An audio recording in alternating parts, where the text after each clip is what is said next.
If someone held a contest to crown the whitest man in Florida, I'd nominate Chris King. Dig deep enough, and there's bound to be dirt. Opie Taylor with Leslie? Yeah, I didn't like that one line. either. Maybe not.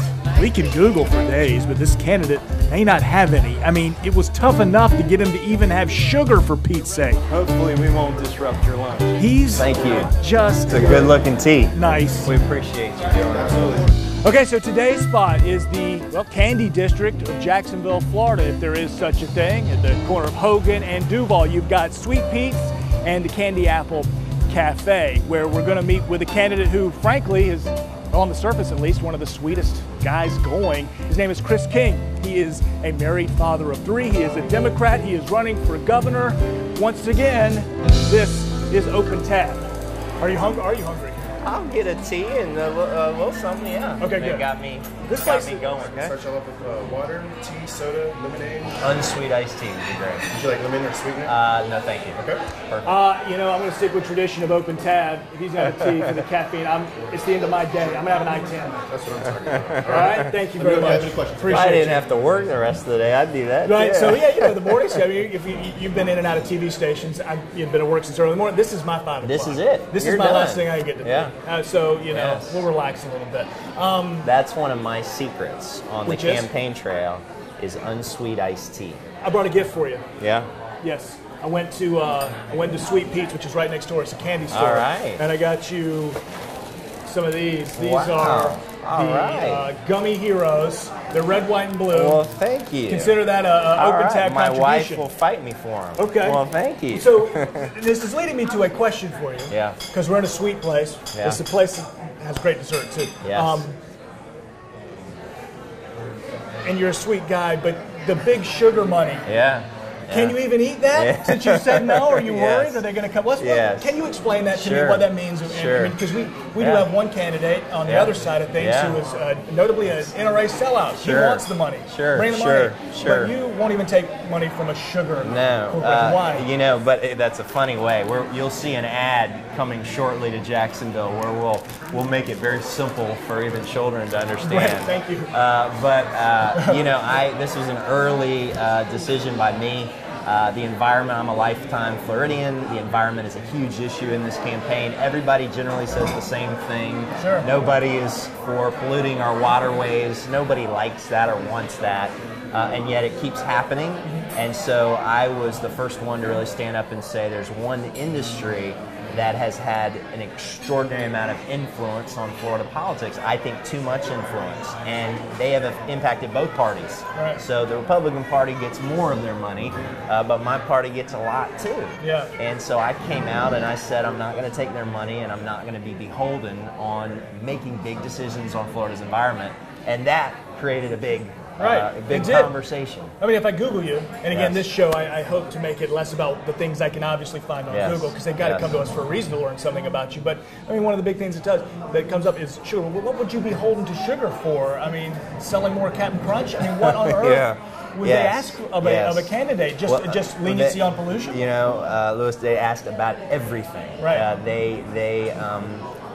For about the last 20 years, they've given $60 million to Democrats and Republicans, and they have controlled the dial. So our Everglades continues to get more and more polluted. We're not moving water south. Right. They've stood in the way of where the reservoir to treat water should be. Sure.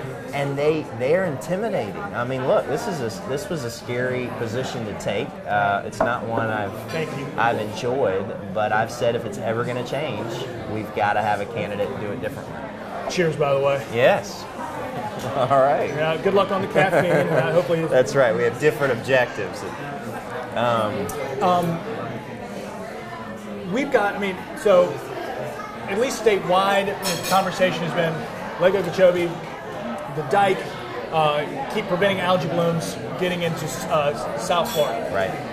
But here we've got the St. Johns River, Right. which impacts you in Central Florida Sure. as well. I mean, it makes its way all the way down there. And we've got algae blooms here too. And a lot of it is being blamed on pesticides being released, fertilizers being released. And it seems like the agrarian, the farmers are taking a lot of heat for that. Do you think that's fair? I mean, there's a lot of industrial up here as well. So what? Well, there's a lot of factors responsible. I grew up in Central Florida. My family, little known fact, is from Sanford, which is right on the St. Johns River. Yep.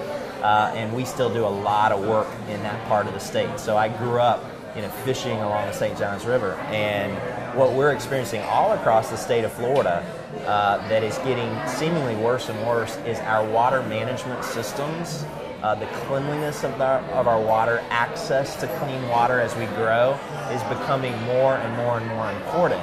And I think what set me apart in this race, why they've, some folks have taken to calling me sugar-free in this, is that my willingness to say, the way we've done it all these years, both parties responsible, is not working.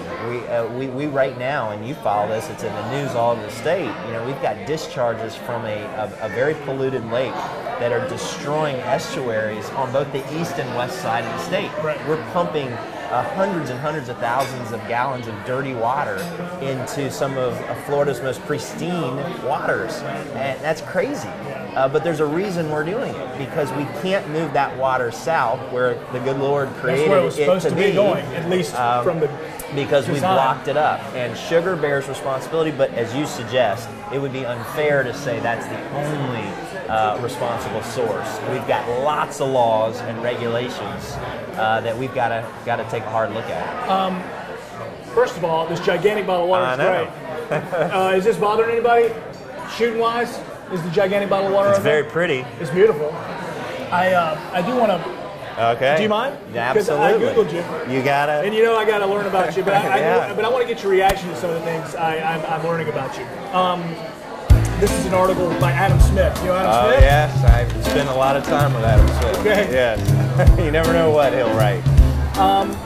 If someone held a contest to crown the whitest man in Florida, I'd nominate Chris King.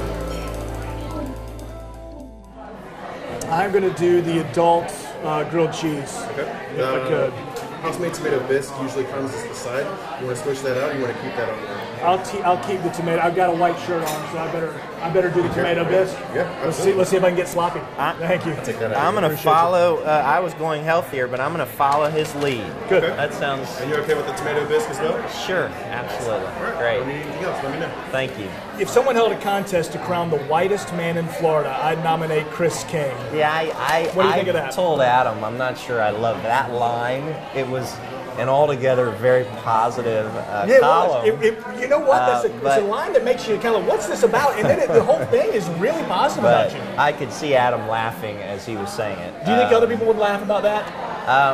That's funny because I'm not sure what that says. Yeah. One of the things that's made me, I think, unique and interesting is we have built extraordinary, my life and my story and my businesses and our philanthropies.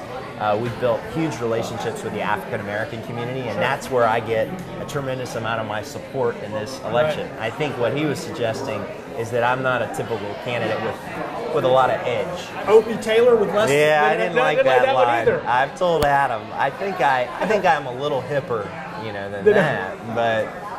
But he wanted to, I think, make the point that the brash politician, which is generally considered in Florida politics, is not my style. Fellowship of Christian Athletes. Yeah. I know Christianity and your faith has a lot to do with why you're running for governor. Can you talk to me about sort of where that came from? Was it your parents? Is it a family upbringing? But where do you derive your faith from? Yeah, it was all of the above. Yeah. It just was a big part of my life. So early in my life, I had some experiences that just made me feel as if, the good Lord had a plan to use me, and I think a lot of what makes me me is based on that. That's sort of my the intangible. I mean, running for governor, for instance, is incredibly hard, incredibly difficult. And I couldn't even imagine doing what I've done and traveling the roads I've traveled without having that strength. Sure. I think what's made me a little unusual is we don't typically see a Democrat who's running in a more progressive lane who also is comfortable in the Christian community, and particularly a white Christian. And so there's been a lot of talk about that across the state. Well, typically speaking, I mean, if you just want to roll with stereotypes for a minute or media coverage, the right and the Republicans have monopolized Christianity. I mean, for better or for worse, they have. If you're going to see an ad, if you're going to see a Christian, if you're going to see an ad from in a church, for instance, it's going to be a Republican, and you can make that generalization. Sure. But it's also, I mean, some of your policies, you kind of would wonder, how does that fall in within Christian teaching, for instance, like LGBT, Sure. you're big with the equal rights. I know that, but and legalizing marijuana. But how did you get to that point? Well, you know, one of the things I say is I feel like my party is in many ways ceded faith or family values to the Republicans. Yeah. And I believe that our party, as diverse and as dynamic as it is, really understands these things. And, you know, I think this is why, for instance, the African American church has been such a protector and strong source of support for me, because they get how I'm wired and how I'm built. So first off, faith is important. Second off, I've said, though, and this is where the Republicans get it wrong, that I believe to be a governor or to be a leader for a state like Florida, you have to embrace a vision that brings all people and all faiths into the public square and honors and celebrates that. So my senior advisor, my top employee is Muslim, my campaign manager is Jewish. I mean, I've been someone who's reached out to people of faith and those with no faith tradition. But what I have argued is that what you don't hear in the white evangelical Republican movement of today is anything about affordable housing, where I'm passionate, access to health care, where I'm passionate, equality in how we treat people. You know, I argue from a place of faith, and I've done this all across the state, that it's wrong that we're discriminating against people in the LGBT community when it comes to housing or public accommodation. As a person of faith, I have a problem with that. And I have been able to communicate that across the state. I think that's unusual. On issues of race, for instance, which I know here in Jacksonville you've had such extraordinary conversations through the years, you know, I think that the white evangelical church often misses the fact that race is a huge part of why we do what we do. And I have been a candidate that has called out institutional racism in a lot of our policies. Take, for instance, in the state of Florida, this is something that's also set me apart, much like sugar, is criminal justice reform. So for 11 days in May, I traveled all across Florida, came here to Jacksonville, and I talked about the fact that we have this silent killer in Florida called mass incarceration that nobody is willing to address. We now are leading, we're one of the leaders in the nation in locking people up, and we've doubled our rates of mass incarceration. And so many of those people are young black men who are nonviolent offenders. And we got to change that. As a person of faith, that's important to me. Take the death penalty, which I oppose. You know, this is disproportionately been used against communities of color. And we've getting it wrong more than any other state in the nation. And that should terrify everybody. And so, but again, not all Democrats agree with me. I don't have a single person I'm running against that's followed my lead there. But that's what's made me different, and I think faith plays a role, that I'm not just running to win, I'm running to be transformative. My favorite thing in the whole article, weatherman good looks. And that I can dig. That I can dig. It's helped me with a lot of weathermen as I enter and exit the stations. They say that. I've heard that over. Weatherman good like looks. that was their number one thing. That's a pretty good line. Okay. Thank you. Thank you. Got the grilled cheese. Thank you so much. Absolutely. Can I get you anything else for right now? This is great. Oh, we're great. I'll come back and check in just a moment. Thank you very much. I want to, of course, talk policy, and we're gonna, and a few high points I definitely want to get in. But I want to talk to you about your social media a little bit, Twitter, because I'm looking. You know, poll numbers are poll numbers. And nowadays, you look at how many followers you have. And, you know, Andrew's got 33,000. Gwen Graham 18,000, Levine 17,900, and you're at 3,500. Yeah. Now, what do you do? I mean, do you feel that? Does that threaten you at all? Do you Sure. see something like that, and then poll numbers? Does that frustrate, or Sure. do you see beyond all that? Well, we'd certainly love to have more than anybody else. Sure. As a new candidate starting, I started from scratch, and we made a determination in terms of Facebook to focus more on Facebook than Twitter. Sure. Twitter is generally heavily used in the media and the press. Facebook is where we're interacting with more voters. Cool. So we built an audience from 0 to now almost, I think, 34,000, bigger even than Congresswoman Gwen Graham, who some people think might be leading in the polls. I'm going to eat up just a little bit, if you don't mind. Just small talk. We'll just get in there. Go, I'm going for it. Can you still dunk? Yeah. No. Could you ever dunk? No. I was my basketball, and this is maybe where Adam Smith got that. Uh-huh. I could not jump, and I was slow. Uh-huh. But I could shoot really, really well. Really? And so, you know, if the NBA was a free throw contest, you know, I'd have been the highest paid player. I was a shooter and would, you know, spend hours every night, you know, on the basketball court shooting. But obviously you're in church every Sunday. Were you a church league guy, like the standard church league guy who, I don't know if you play anymore, but every church league I've ever been in, there's always one guy who likes to really still throw the elbow, get physical down on the low block. Was that you? Were you the Grayson Allen? I learned early playing sort of, you know, in parks and growing up in really diverse settings. I remember at about 12 or 13, I think I was the only white player on the court, and it was an outdoor, very intense game, and I called a charge. And everybody responded, as you can imagine. Yeah. That, you know, there are no charges in street Not on the ball. street ball. And I learned that at 12 or 13, and that, you know, probably one of the most formative experiences for me was basketball. Right. And I was telling this to a pastor the other day. I was a good player, not a great player, but a good player at a young age, and so my parents got me on an AAU team. Now they're these club teams go all over the country. Yeah. But I, at 12 and 13, was playing on the best AAU team in Florida. We were winning the state championship, going to the national championship, and I was the only white player. And so for a period of 2 or 3 years growing up, I was traveling all over the country with this group of guys that became, you know, very, very close to me. Sure. And I think that kind of set me and my life, you know, off on a little different path.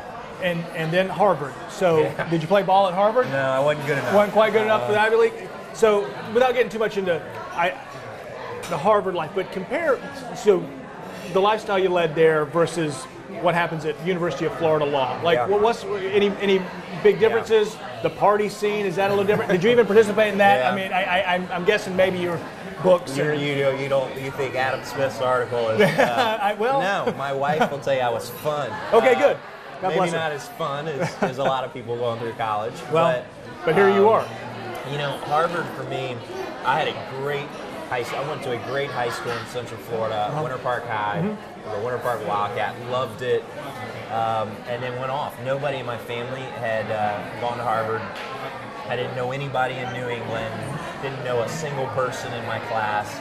So that was scary. I'd come from a really great kind of sheltered upbringing. And then I start there, and those years, those years were interesting and exciting, and I think I really developed my worldview. But they were not comfortable. Right. Harvard was a different. You know, when I came back to University of Florida, and by that time I was married.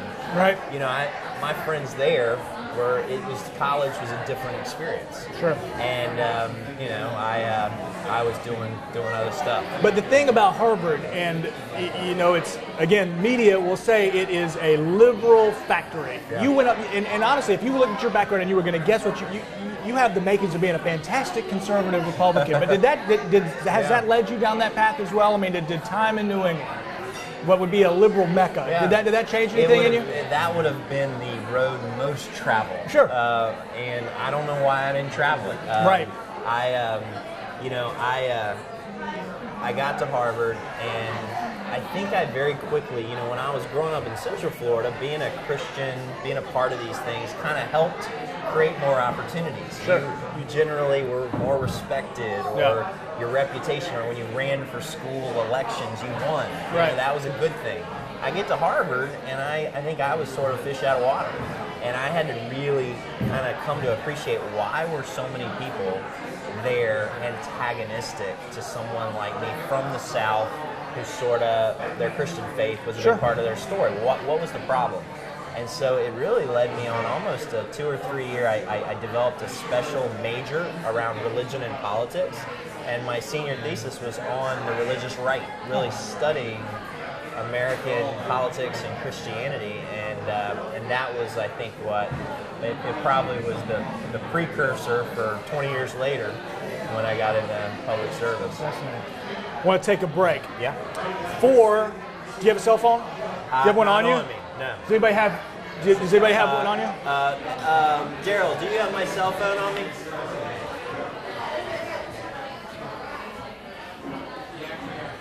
All right.